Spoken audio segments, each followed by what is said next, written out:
Hey everybody, this is my 55-gallon Gourami tank, and right now I have two 6500K fluorescent tubes on it, and I'm not really happy with them. I put the 6500K tubes on there because I wanted the blues and some of those brighter colors to pop on my angelfish and especially on my gouramis here.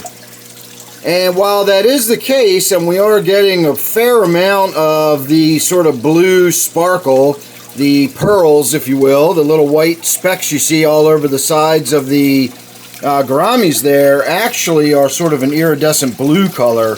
And when you get them under the 6500K light, you can really see how much blue is in there. But overall, I'm just not really satisfied with it. I don't like the color temperature in there quite so blue. I want to soften it up a little bit. 5000K is what I normally like, but I did take a chance. We're going to switch it up.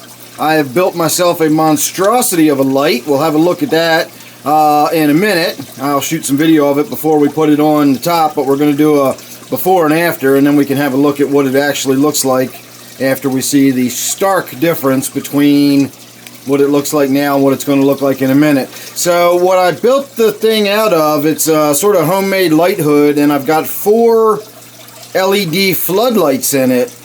And I'm afraid we're probably going to get a little bit of the sort of 4 columns of light effect. It's going to give us that sort of unnatural kind of look to it. And we're using 3000K LEDs, so we're going to get a much softer look. And this sort of bluish kind of tint to the tank is going to be reduced quite a bit. So let me get started on that, and we will call this your before. Alright everybody, here's a look at this monstrosity.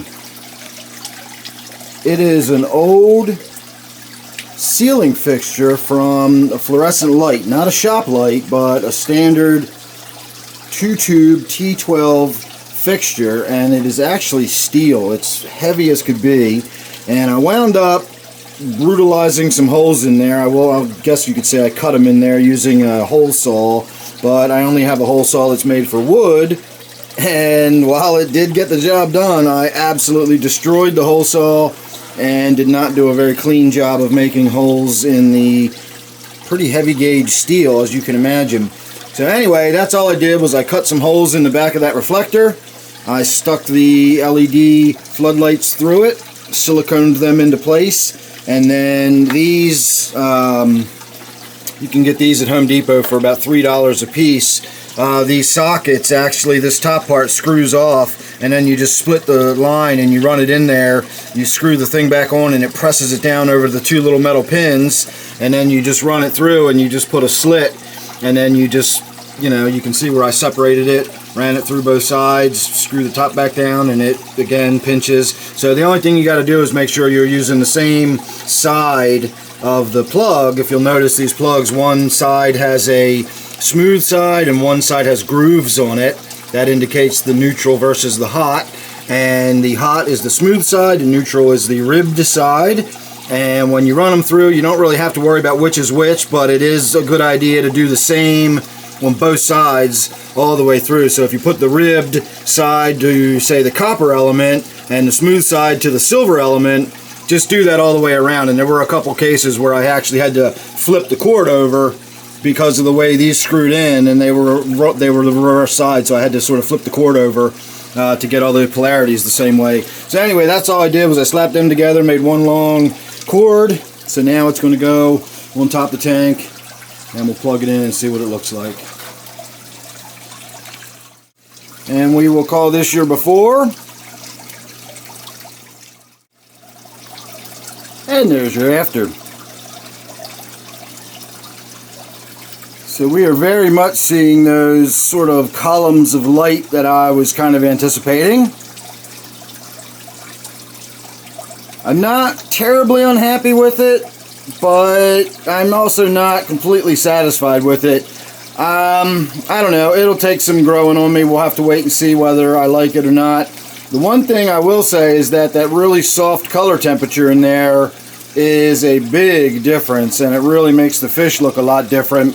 The gouramis look absolutely fantastic, but the problem is you have to wait for them more or less to swim directly under the light because of the way the floodlights are set up. They're a 40-degree spread, and they're basically sitting right on top of the tank. So you're starting from a central point and spreading out pretty much at the water surface. If we were to raise those lights up a little bit and actually have that light spread out before it hit the water surface, we'd get a much more even spread of light within the tank.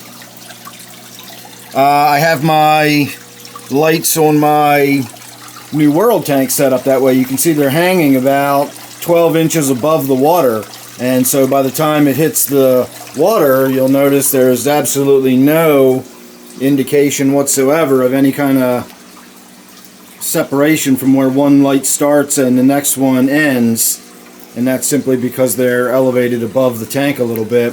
So I've already got some ideas about what we can do with this tank,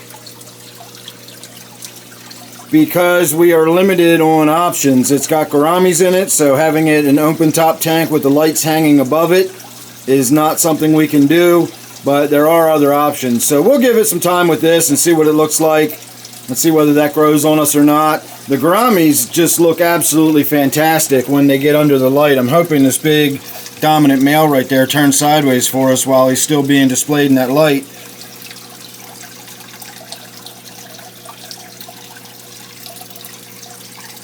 Because I gotta say, they do look really good. It's just a matter of waiting for them to actually swim into it. So maybe that can be, you know, part of the intrigue, is you don't really get to see the full beauty of the fish until they swim into the light, and then all of a sudden you realize how much color is really there. I don't know. But I would love to hear your thoughts down below. If you don't like it, you are certainly welcome to say so. That will not hurt my feelings at all, although I don't need to tell anybody on YouTube to hold back on your, or not to hold back on your thoughts or feelings about what you think. But I'd be interested to hear your comments on it, both on the color temperature, the softening of the light, making it nice and orange like this with the 3000K, and also with that sort of column effect. Some people might like that. It might look kind of interesting or something. I don't know. It looks very unnatural to me, and I go out of my way and take great pains to try to make my tanks look natural, and then it looks like that, and now it suddenly doesn't look natural again all of a sudden. So again, I'm not totally happy with it, but that's the joy of this hobby, is we get to keep tinkering with stuff and keep experimenting with things and trying new things, and we'll find out. So there you go. Make sure you're subscribed. Don't forget, I do a live stream every Friday and Sunday night at 8 p.m. and I do a members-only live stream on Wednesdays at 8. So if you're interested in that, you can join a basic membership and you'll get privy to that live stream as well. So thanks for watching. I'll see you real soon in the next one.